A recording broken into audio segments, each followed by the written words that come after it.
Estamos de volta com o Pensamento Jurídico, uma produção da Mages. Hoje estamos discutindo aqui a gestão estratégica do Judiciário e o planejamento estratégico também. O nosso entrevistado é o presidente da Mages, juiz Nelson Messias de Moraes. Doutor Nelson, então, sobre o planejamento estratégico que o senhor presidiu um painel no Congresso, o 20º Congresso Brasileiro de Magistrados em São Paulo. Qual a importância do planejamento estratégico para o Judiciário? Olha, ele é fundamental, porque quando se faz um planejamento estratégico, você detecta os reais problemas que enfrenta o poder ou a instituição e busca uma fórmula para saná-los ao longo do tempo. E nós tivemos discussões muito produtivas, muito proveitosas, e quando falamos em planejamento estratégico em tribunais, obviamente falamos naquilo que praticamente não existe, em razão daquilo que eu falei aqui há pouco, que nós, como administradores, ainda somos muito novos. É de 88 para cá, 20 anos, 21 anos. Porque não tem, até porque não tem essa especialização, essa preparação. Exato, né? Nós somos preparados para julgar. Então, quando há um planejamento estratégico, você se prepara ao longo de alguns anos. Não há solução de continuidade entre uma gestão e outra. Um exemplo clássico, aqui em Minas Gerais, tentou-se construir um prédio suntuosíssimo. Infelizmente, o presidente seguinte cancelou a obra. Por que ele cancelou a obra? Era uma obra inexequível naquele momento. Chegava a arranhar a imagem do Poder Judiciário. E, obviamente, ocorreram gastos na elaboração de licitação, na elaboração de projetos, ou seja, gastos desnecessários. E quando se faz um planejamento estratégico, você atinge a atividade fim, a atividade precípua do Poder Judiciário, você planeja estrategicamente o que vai fazer para melhorar a prestação jurisdicional, para dar maior efetividade às decisões judiciais, e você se planeja também para a atividade meio, que uma não anda sem a outra. Nós precisamos de todo um aparato que dê suporte ao magistrado para que ele possa exercer bem a sua função, para que o escrivão possa exercer bem a sua função, os escreventes, os oficiais, e isso passa a ser um corpo só. Porque nós, infelizmente, não temos ainda esse tipo de planejamento no Poder Judiciário. Ou seja, como o senhor disse, se melhorar a prestação jurisdicional, também serão encurtados os prazos do processo, a grande reclamação da sociedade, além de dar boas, melhores condições dignas ao magistrado para trabalhar. Essa questão do encurtamento de prazos de processo é o que popularmente se chama de morosidade da justiça, e aí precisa de encurtar os prazos. É bom que se diga que não depende apenas do Poder Judiciário a celeridade. Nós temos alguns cânones constitucionais que têm que ser respeitados, como o direito ao contraditório, a ampla defesa.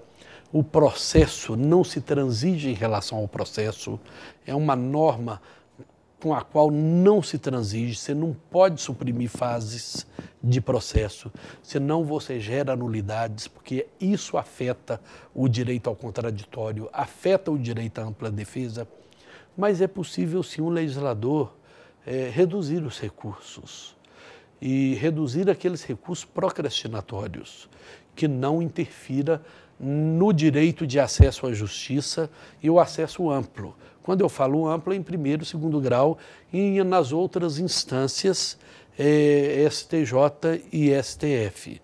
Portanto, tem que haver uma conjugação de esforços para que possamos efetivamente reduzir esses prazos. Sem contar, doutor Nelson, que a responsabilidade pelo desempenho da justiça não depende apenas do judiciário. Existem outros atores, como o Ministério Público, também a polícia, setores de segurança pública, né, e os advogados. Evidentemente, nós dependemos da polícia, quando se trata de um processo penal. Primeiro a polícia judiciária atua, a polícia militar, depois a polícia judiciária, o Ministério Público. atua o defensor público ou o advogado contratado e o juiz está lá no final da linha. Então, quando chega ao magistrado, já passou por toda uma cadeia e a sociedade às vezes não percebe isto. Da mesma forma, os processos cíveis, nós precisamos da presença do advogado. E as partes, geralmente, a grande maioria, são pessoas pobres, hipossuficientes de recursos, que não têm condições de pagar um defensor constituído e que dependem da defensoria pública. E nós temos uma deficiência enorme da defensoria pública, porque, infelizmente, agora é que a defensoria pública em muitos estados está ganhando um corpo próprio. E isso será fundamental para a agilização dos processos. Doutor Nelson, eu pedi novamente a licença aqui para interromper a nossa entrevista para abrir um novo espaço, que é o pensamento literário, que nós também estamos inaugurando hoje, que é o quadro no qual o nosso entrevistado, no caso o senhor, vai recomendar um livro, um lançamento, seja do mundo direito ou fora dele. Por favor.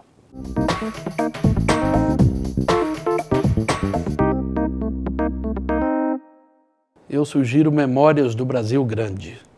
Eu poderia sugerir aqui uma série de outras obras. Poderia sugerir o Rubem Alves, Mário Quintana, alguns livros de poesia.